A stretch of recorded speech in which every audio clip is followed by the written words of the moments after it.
Oke, bismillah. Kita awali etika komunikasi dengan mbahnya filosof Aristoteles. Kenapa komunikasi itu butuh etik? Jadi Aristoteles ini punya teori. Mungkin orang pertama yang berteori tentang retorika. Cara ngomong yang menarik. Cara ngomong yang bisa tepat guna. Sebenarnya ini ilmu langka. Jarang orang yang mau mendalami. Mungkin kalian ada yang tertarik, belajarlah retorika. Hari ini banyak orang ingin menang kalau ngomong, ingin menang kalau debat, tapi tidak ngerti retorika. Akhirnya kemenangannya sia-sia. Sudah capek-capek gegeran, debat, menang, tapi musuhnya yang kalah tidak mau ikut pandangannya. Tetap dia ngeyel dengan pandangannya sendiri. Kenapa? Karena kebenarannya tidak masuk ke lawan bicara. Kalau versinya Aristoteles itu retorikanya keliru. Ada orang yang tidak pakai debat, ngomong 1-2 kata bisa merasuk. Orang terpengaruh. Sementara sini yang capek-capek debat sudah menang, kono ya tetap ngeyel. Nah, itu mungkin kita kurang retorika. Hari ini kalau maki-maki kita ahli, tapi dalam hal retorika mungkin kita masih kurang. Katanya Aristoteles, ngomong yang tepat, yang persuasif, yang mempengaruhi, menarik perhatiannya orang, sangunya 3. Sangu itu apa bahasa Indonesia ini? Bekalnya 3. Logos, etos, pathos. Etosnya nomor 1. Etos, logos, pathos. Ini kayak jagoannya Tri Musketeer. Etos, logos, pathos. Etika komunikasi itu etos ini. Etos itu orangnya secara moral harus berkualitas. Bisa dipercaya. Kenapa tadi kamu debat ngomong menang, musuhmu tidak mau ikut kamu? Jangan-jangan dia masih curiga, wong kamu itu orangnya tidak bisa dipercaya. Kalau ngomong mencela-mencela, kemarin bilang apa, sekarang bilang apa, berarti kamu lemah di etos. Kalau kamu lemah di etos, sebagus apapun pikiranmu, gagasanmu, tidak akan ada orang yang mau mengikuti. Itu etos. Bangun etos. Orang yang etosnya kuat itu biasanya tidak perlu ngomong capek-capek, ngomong 1-2 kata orang akan patuh. Kalau bahasa retorika modern namanya truthworthiness, bisa dipercaya. Kenapa? Karena secara moral dia bagus. Jadi harus punya etos. Kalau belum harus dibangun. Aristoteles ini kan nanti yang pikiran-pikiran akhlaknya banyak diwarisi oleh para filosof muslim. Akhlak itu pembiasaan, harus dibiasakan. Tidak ada orang yang terlanjur tidak jujur ya Pak, tidak ada. Harus dilatih jujur. Saya itu terlanjur pemarah ya Pak, tidak ada terlanjur kalau akhlak. Kalau sekarang watakmu pemarah, dibangun biar tidak ngamuan. Jadi bangun kredibilitas moralmu. Nah, itu sangunya sebelum nanti komunikasi. Kalau orang sudah tidak percaya kamu dulu, ngomong apapun orang ya tidak percaya. Sebagus apapun isinya, sebaik apapun isinya, orang tidak akan mau ikut. Kenapa? Karena lihat kamu yang ngomong. Oh, itu harus dibangun. Ya kayak model kamu kalau tiba-tiba bilang kita harus selalu mendekatkan diri pada Allah. Mungkin orang tidak percaya potonganmu. Modelmu kayak ngono wae kok ngomong mendekatkan diri pada Allah. Kenapa kamu harus bangun etos dulu? Kalau nasihati orang jadi soleh, ya kamu soleho dulu. Nanti mungkin waktunya, ini kan mahasiswa baru, waktunya ospek, waktunya pendadaran mahasiswa baru, biasanya kakak kelasnya kan harus rajin belajar. Nek modelnya kakak kelasnya orang lulus-lulus sampai semester 14 ya. Adik kelasmu cuma geleng-geleng, Allah mungkin gitu. Bangun etos dulu. Jadi harus truthworthiness. Bisa dipercaya dirimu seperti apa, nanti kalau menasihati orang, ngomong ke orang lain bisa langsung masuk. Kan ada cerita Mahatma Gandhi, mungkin pernah saya ceritakan entah di ngaji apa. Jadi satu ketika ada ibu-ibu datang ke Gandhi. Ibu-ibu ini sumpek sama anaknya. Dia punya anak, bawa anaknya. Anaknya ini punya penyakit, tidak boleh makan garam.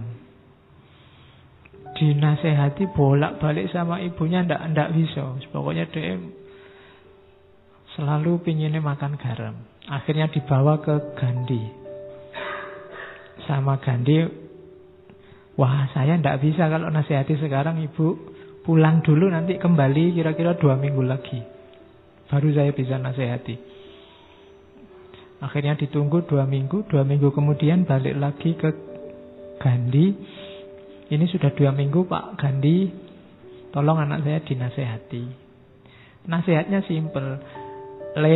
Apa bahasa India itu? Pokoknya, nak, mbok kamu jangan makan garam. Cuma kalimat itu aja. Dan besoknya anak ini sudah gak mau makan garam lagi. Ibunya heran. Kok aneh ya, tak nasihati sampai capek, ndak jalan-jalan. Gandhi cuma 1 kalimat itu aja jalan. Ditanyain lagi ke Gandhi, Pak Gandhi kok bisa ya sampean ampuh tenan nek nasihati? Katanya Gandhi, ndak. 2 minggu yang lalu waktu ibu datang pertama kali ke sini, saya masih makan garam. Saya yang makan garam, tidak mungkin bisa nasihati anak ini untuk tidak makan garam. Maka waktu 2 minggu ini saya manfaatkan untuk pantang makan garam juga. Setelah 2 minggu mulai mungkin, kalau bahasa Aristoteles tadi, truthworthiness, dia jadi sosok yang bisa dipercaya kalau ngomong melarang makan garam, sehingga ampuh. Makanya kalau di TV-TV banyak pejabat bilang, mari kita bebas korupsi, kenapa ndak ampuh? Jangan-jangan kan itu. Ya, jangan-jangan masih kesenggol dikit-dikit sama itu. Karena sosoknya sendiri ndak punya etos itu. Maka pertama-tama komunikasi efektif itu bangun etos. Bangun moralitasmu sehingga orang bisa percaya. Yang kedua logos. Etos ini yang kita bahas hari ini. Etika dalam komunikasi. Yang kedua logos. Logos ini masuk akal. Yang kamu omongkan bisa ditangkap orang lain. Itu namanya logos. Ya meskipun mungkin kredibilitasmu tinggi, kalau ngomongin ndak karu-karuan ngawur ya orang paham aja ndak. Gimana mau mengikuti? Dan yang terakhir patos. Patos itu emosi. Jadi tulus dari dirimu sendiri dan bisa mempengaruhi orang yang kamu ajak bicara. Buktinya kamu sukses komunikasi itu di orang yang kamu ajak bicara. Kalau dari kata-katamu orang kemudian jadi terpengaruh. Kalau sedih dia jadi nangis. Kalau senang dia jadi ketawa. Ini ada unsur patosnya. Emosi terlibat. Ya kayak penceramah itu. Kalau penceramahnya semangat, orangnya wah jadi semangat. Kalau ngomongnya kayak saya gini, kelemek-kelemek, kamu jadi ngantuk. Loh itu berarti saya sukses, ada patosnya. Jadi ada emosi terlibat. Yang sini adem, sana ikut adem tidur. Oke, jadi itu namanya patos. Jadi komunikasi itu kalau 3 ini terlibat, retorikamu bagus, sudah sukses. Ya nanti ada teori turunannya detail. Kapan-kapan kita ngomong itu ya, tentang retorika selama 1 bulan. Jadi itu etik dalam komunikasi. Ada etos, ada logos, ada patos. Ini kalau zaman Yunani namanya trivium. Jadi 3 bidang utama. Kenapa ini penting zaman itu? Kehidupan Yunani era filsafat awal itu kan isinya diskusi-diskusi. Orang saling bertukar pikiran, saling mengadu pandangan. Maka dibutuhkan 3 ini.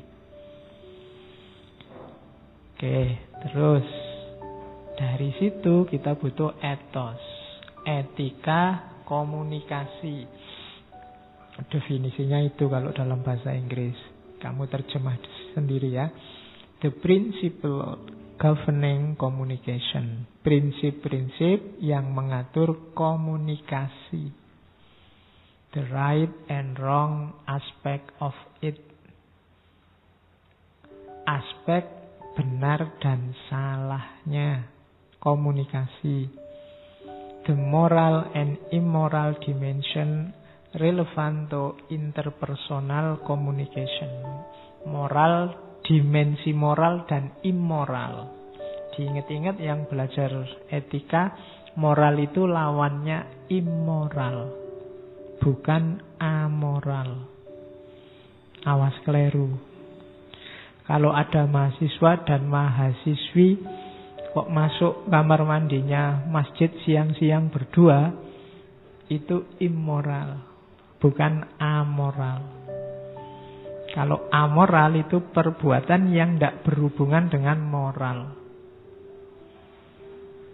Misalnya saya garuk-garuk kepala saat ini, mungkin itu tidak bisa dijudgment secara moral baik atau buruk. Ini tidak ada hubungannya sama moral.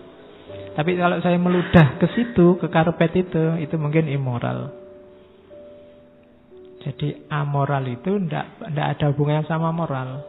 Misalnya yang pakai kopiah dan tidak pakai kopiah di sini itu tidak bisa dinilai yang pakai kopiah lebih moral, yang enggak. Itu sifatnya netral, tidak berhubungan dengan apapun. Itu namanya amoral. Jadi, Pak, saya makan di angkringan. Nah, itu mungkin perbuatan amoral. Tidak ada hubungannya sama moral. Jadi kalau ada temenmu mau ngangkring, wah kamu melakukan perbuatan amoral. Ya, cuma di kita sering kesannya amoral itu tidak bermoral. Padahal yang tidak bermoral itu immoral. Jadi perbuatan itu kan ada baik, ada buruk, ada netral. Yang netral ini amoral. Yang jelek itu immoral. Jadi immoralitas lawannya moralitas. Itu yang dibahas. Jadi etika komunikasi itu yang dibahas prinsip-prinsip komunikasi apa saja. Yang benar dan yang salah. Biasanya ngomong kontennya. Atau moral dan tidak. Moral dan tidak itu biasanya kita definisikan baik dan buruk. Ini kan nilai-nilai dasar kalau dalam hidup kita. Benar, salah, baik, buruk. Ada lagi sebenarnya yang ketiga nanti. Nilai estetik. Kalau komunikasi nanti isinya pantas atau tidak pantas. Ada sesuatu itu ya benar, ya baik, tapi tidak pantas. Tidak pantas itu ya tidak selayaknya. Biasanya sifatnya lokal. Jadi tidak pantas itu biasanya ada harmoni yang tidak pas, terkacaukan. Nah itu levelnya namanya estetik. Kalau baik buruk namanya levelnya etik. Kalau benar salah biasanya yang paling utama levelnya logik. Jadi ngomong itu ya ngomonglah yang benar, jangan yang salah, dengan cara yang baik dan pantas. Oke, kalau pantas itu ya harmonis, cocok, sesuai. Nah, etika komunikasi ngomong itu. Jadi setiap orang pasti berkomunikasi karena setiap orang makhluk sosial. Cuma komunikasi harus belajar